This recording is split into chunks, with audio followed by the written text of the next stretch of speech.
So we're continuing our tarot lessons. And so far we've covered how to connect with, cleanse, and consecrate your deck, your tarot deck. And we've talked about how the tarot is a language and full of ancient symbolism. We've talked about the scary cards of tarot, and we've talked about the angel cards and the angels within tarot.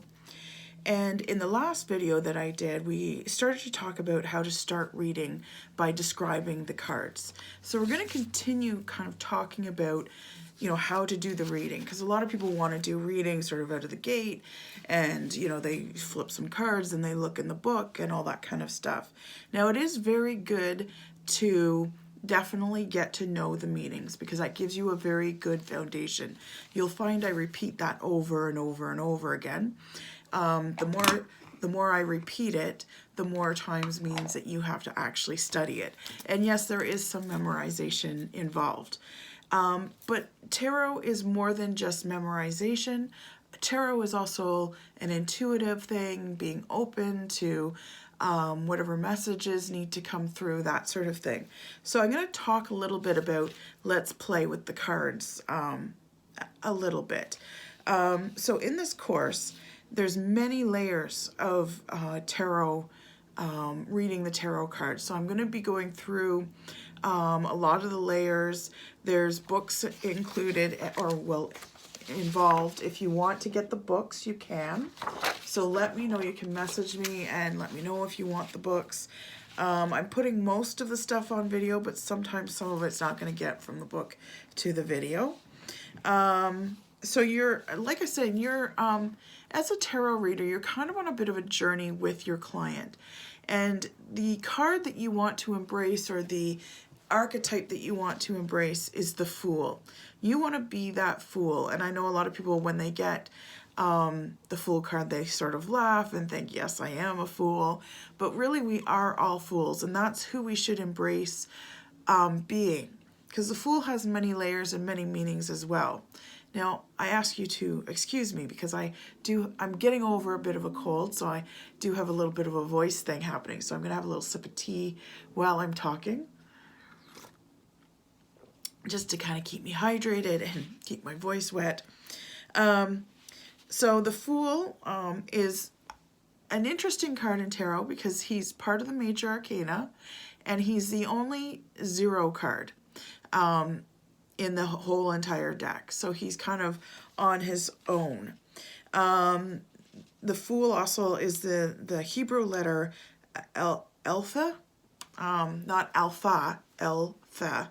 And it's supposed to represent soundless breath.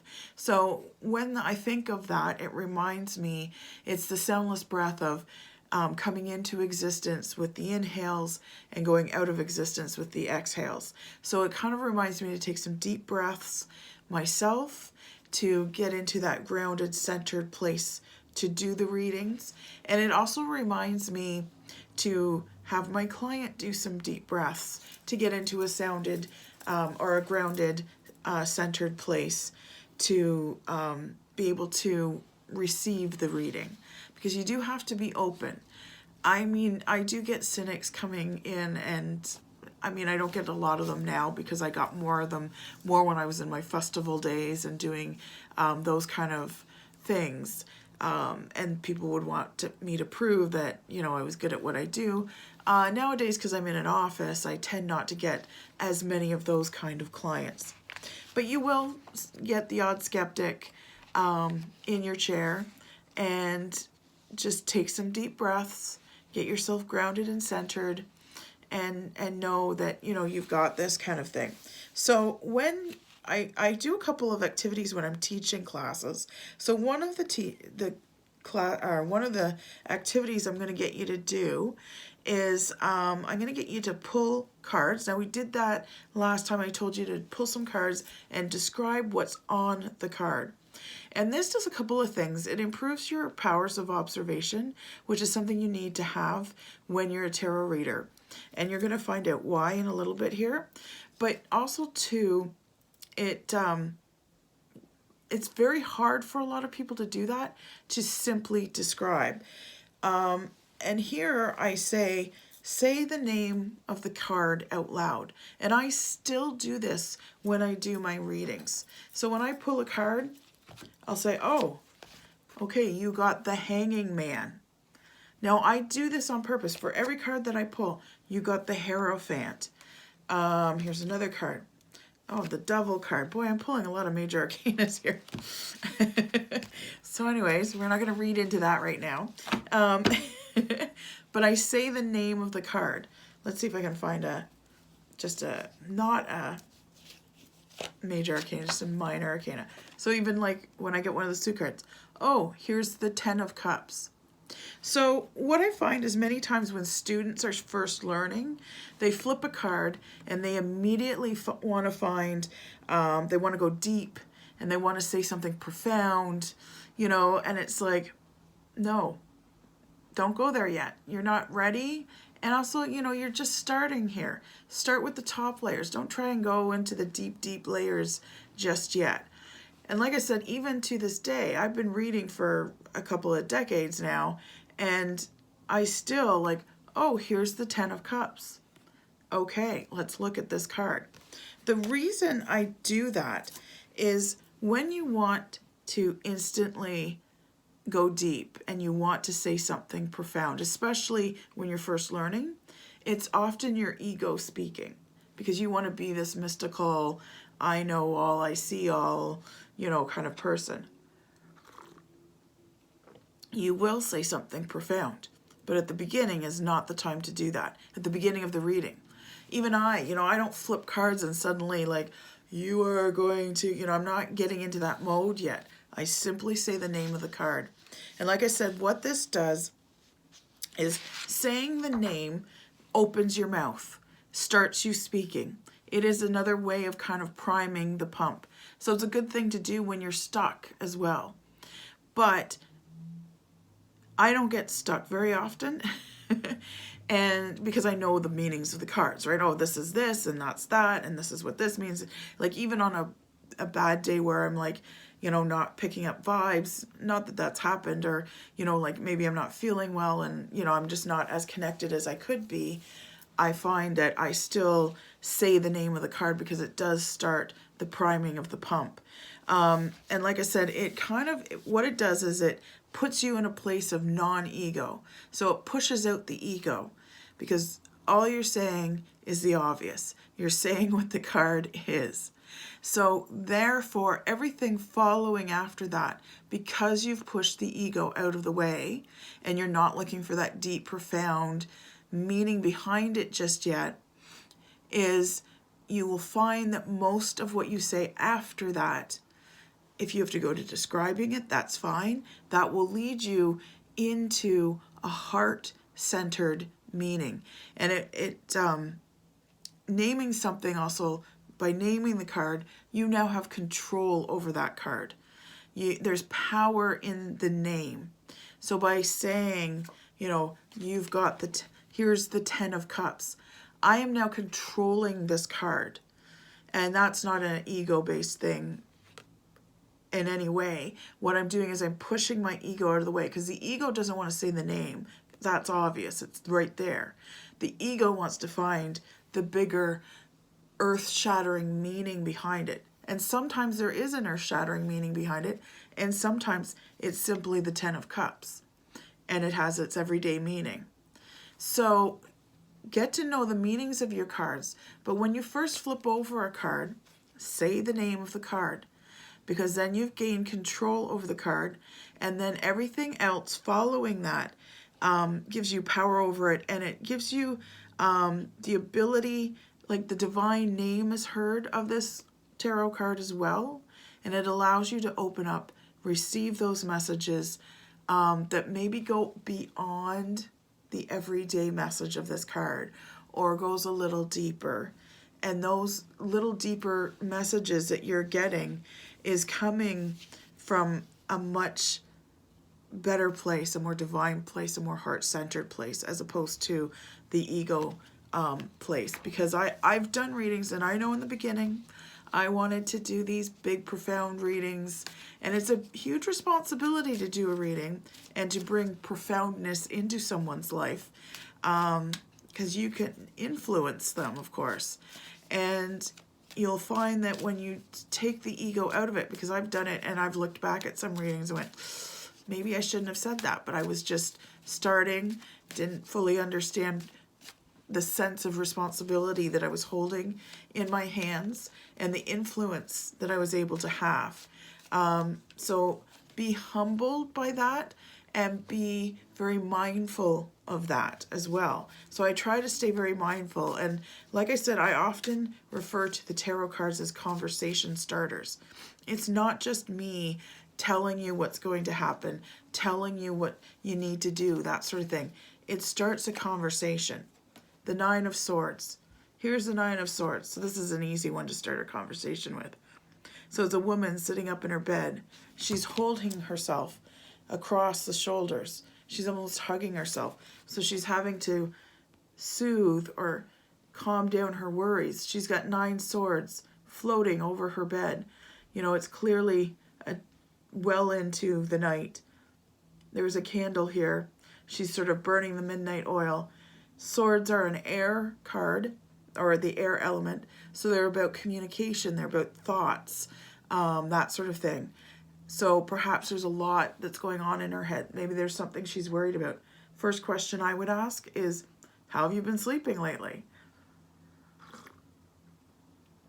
The second question I would ask, if it wasn't already answered in the how have you been sleeping, is what are you so worried about? Or do you get stuck in your head at night and you're worrying about things? Do you wake up in the night, you know, finding that you've been dreaming about something you're worried about, that sort of thing? Is it hard for you to spin your brain down at night? The beauty of this card, though, and there is some beauty, is that you'll notice there's an owl in the window here. Now, an owl is a beautiful animal to have on this particular card, because an owl, of course, is wise, the wise old owl, right? He also represents the solution. So when this card comes, I do ask, how have you been sleeping? What are you worried about? Do you have problems getting to sleep? That sort of thing. And then we figure it out. We have that conversation. And I will often bring in the idea that there's 3 candles here. So you have some light coming into your life that's going to light the way.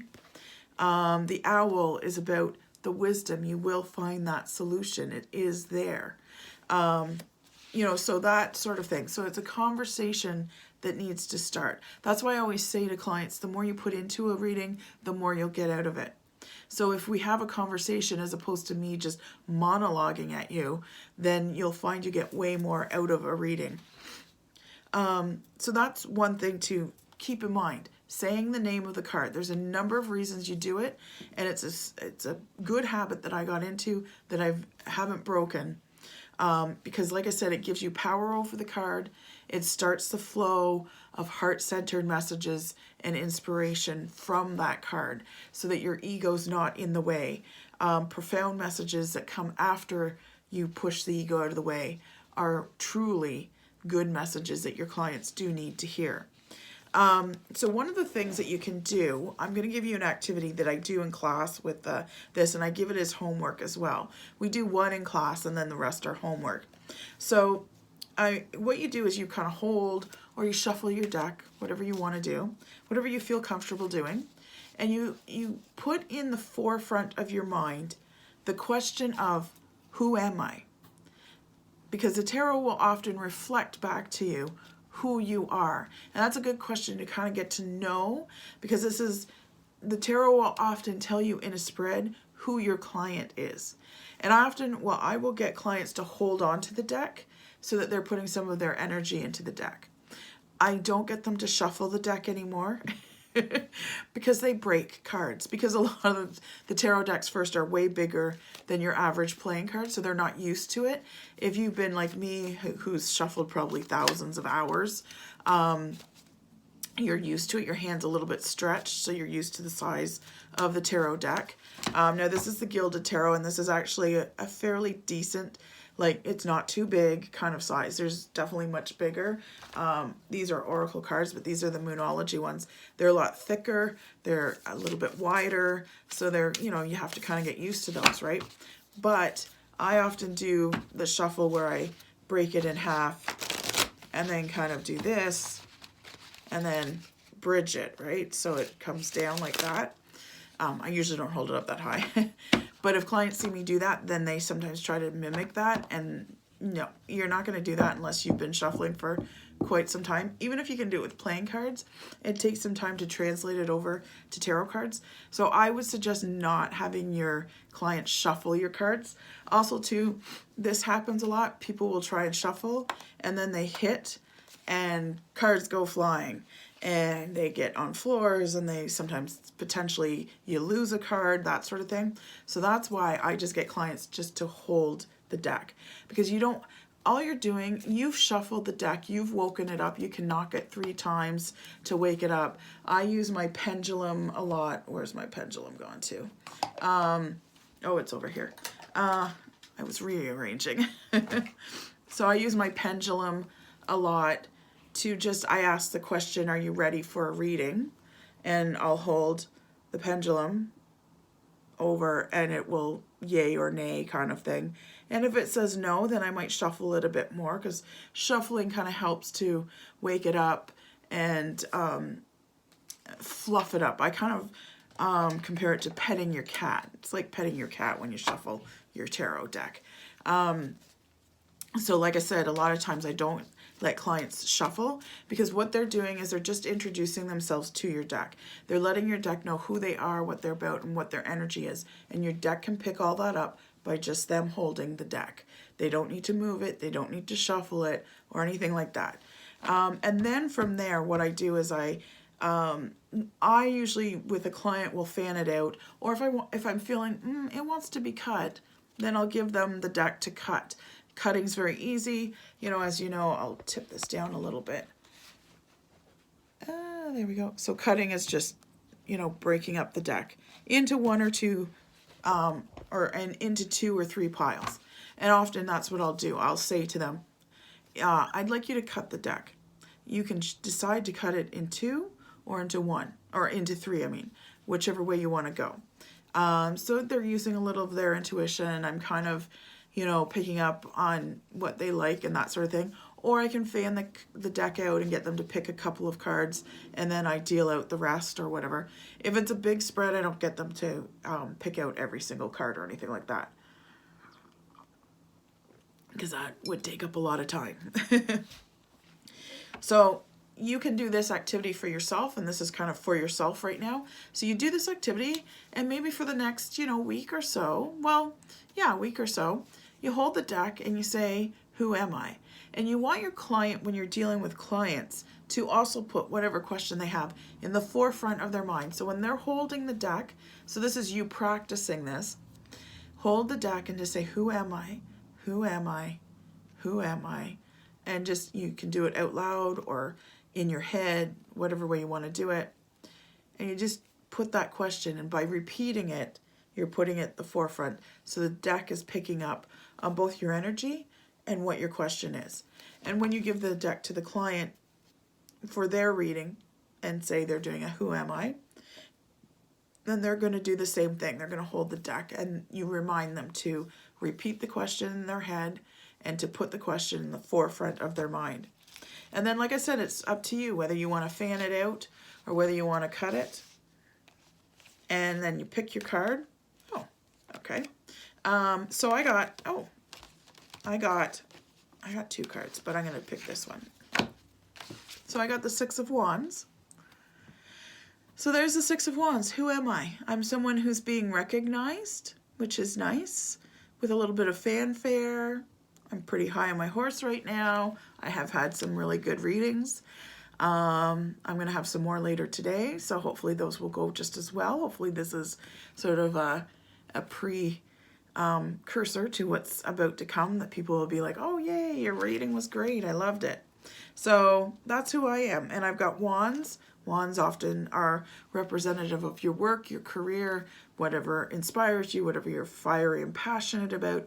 And of course, I'm fiery and passionate about tarot, so this is speaking to tarot, my tarot work, and what I do professionally.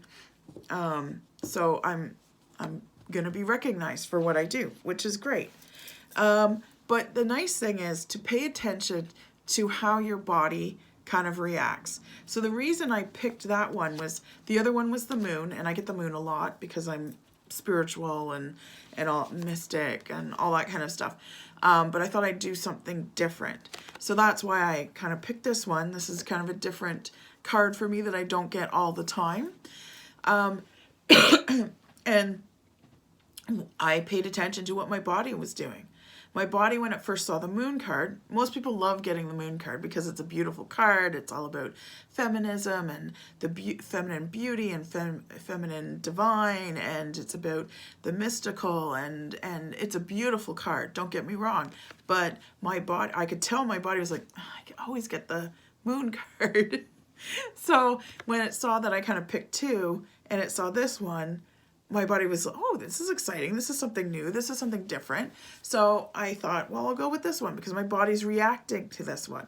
And that's the big thing, is watch what your clients do. So this is why when I do readings, I put the cards face down and I flip them over one at a time as I'm doing the reading.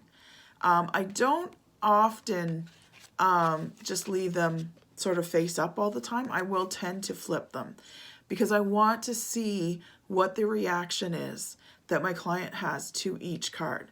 So the activity is to pull the card, put the question, who am I, in the forefront of your mind, and when you feel ready to pick a card, pick one out. You can fan it out or cut the deck, whatever way you want to do it, and watch what you do when you see the card. Now, there's all kinds of things. Were you disappointed? Did you breathe heavier? Did you inhale? Did you exhale? Did you get excited? Did you smile? Did you go, oh, did you make a face? Did you move forward or backward? I found I moved a little more forward on this one. Did you, were there any other body parts that moved as well, right? Maybe your leg kicked out or whatever it might be, right?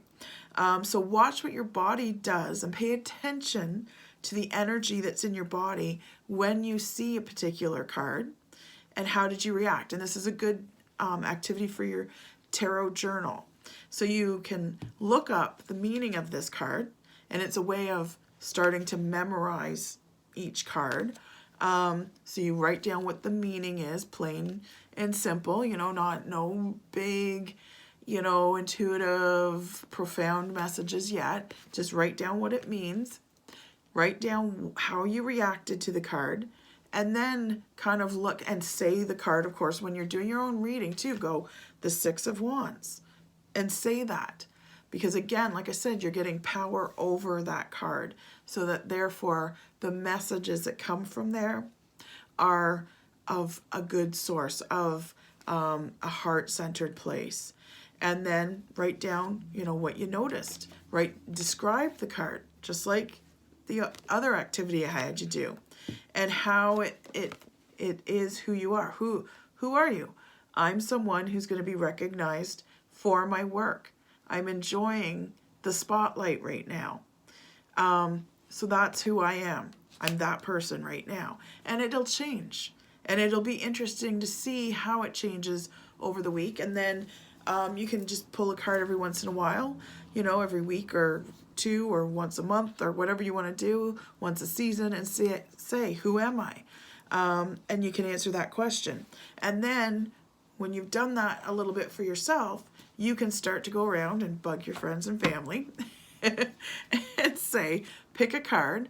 Well, actually, again, get them to hold the deck and put the question, who am I, in front of their mind, and then have them pick a card, and you can start to describe who they are.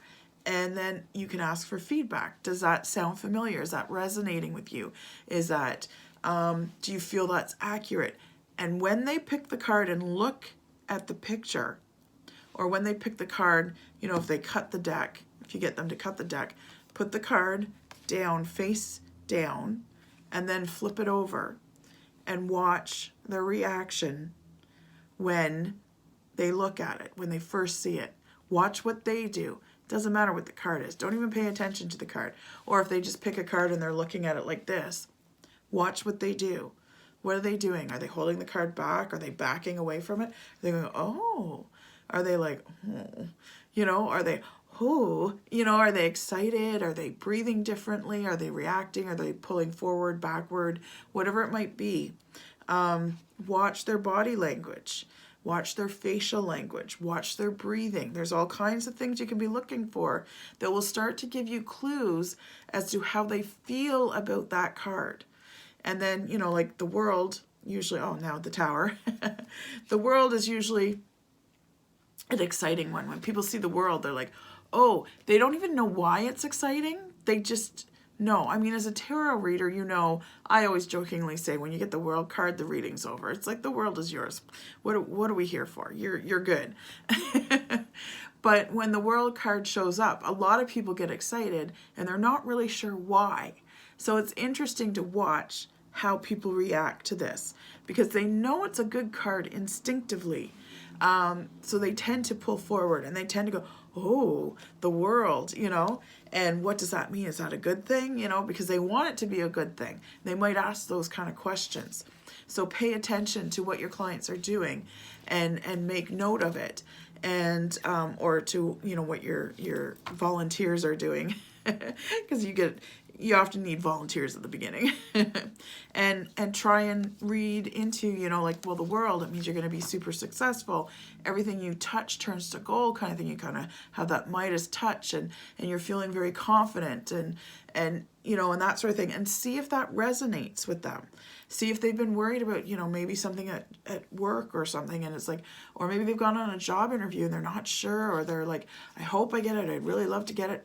You know, the world shows up. Well, that's a good sign, right? That, oh, you're on top of the world, you're successful, you're confident, you're balanced, all those kind of things. So keep that in mind. Watch, you know, like I said, the body language, what the physical response is. So, like I said, it's a very important activity to be doing this, watching their responses and seeing how their bodies act when a card is revealed. That's often why I keep it face down. Or, you know, like, I don't even look at the card at first. I just watch what their reaction is. And so the reasoning behind this, so a lot of people are like, why am I watching this? Well, obviously you're getting clues. But also, too, people are very capable of lying.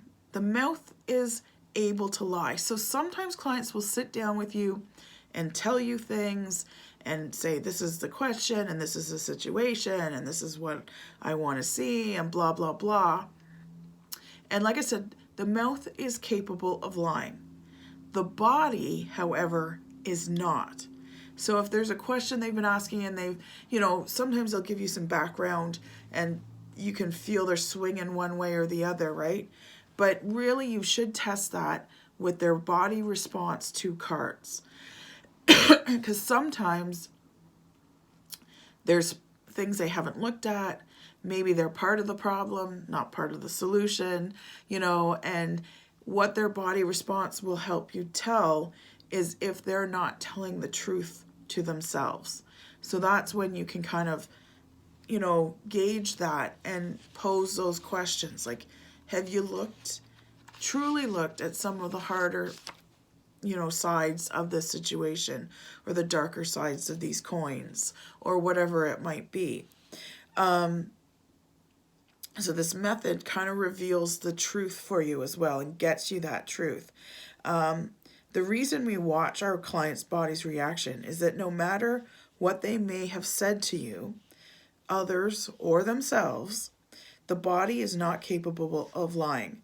The truth comes out in our expressions, our gestures, and our body movement every single time. So there's a couple of different activities that you can do. And this is all in lesson 1. These first sort of 3-4 videos have all just been lesson 1. So there's a lot of stuff to tarot and it's an exciting journey. So like I said, this is the activity you can do. The who am I for yourself. Make note in your tarot journal. It's a way of getting to know your cards. It's a way of seeing what your reaction are to the cards. You know, finding out maybe who you are. It can also reveal that because you are asking that question. And then begin to sort of start doing it. Maybe after a week of doing it for yourself, do it for other people. Try it out on other people. Who are they? and watch their reaction. You know, put their energy into the deck, watch their reaction, and then do a little bit of a mini reading and see. Getting feedback is very important. Seeing if it resonates. If they think, no, you're totally wrong. Am I though? Because when you got this, when you first looked at this card, you pulled back from it. And because you're afraid this and you're afraid that, and you're maybe doubting this and doubting that. Oh no, you're totally wrong, totally wrong. Yeah, but when you looked at the card, you pulled away. I noticed that. And you kind of went, and you held your breath. You know, those are all signs that, yes, this is true. And people don't always want to look at the truth of themselves. So whenever you're doing that, don't push it, of course. Deliver all those things gently and with full love. Because it can be very difficult to face some truths in ourselves that we maybe have been avoiding. Tarot acts not only as a language, but as a mirror. But it's a magic mirror. And it will reveal the truth, but it will reveal truths that you maybe didn't want to look at, or maybe your clients didn't want to look at. That's why it's good to start with yourself and see how you react to different cards. And why are you reacting that way? Is there a truth you're not facing or not wanting to face? That sort of thing. So have fun with that activity. Practice it. Let me know how it goes. If you need to find me, you can find me on Facebook at Goddess Garage Tarot Parlor. You can message me at heapofabundance@gmail.com. And, you know, if you have any questions, please let me know. Okay. Good luck on your adventure.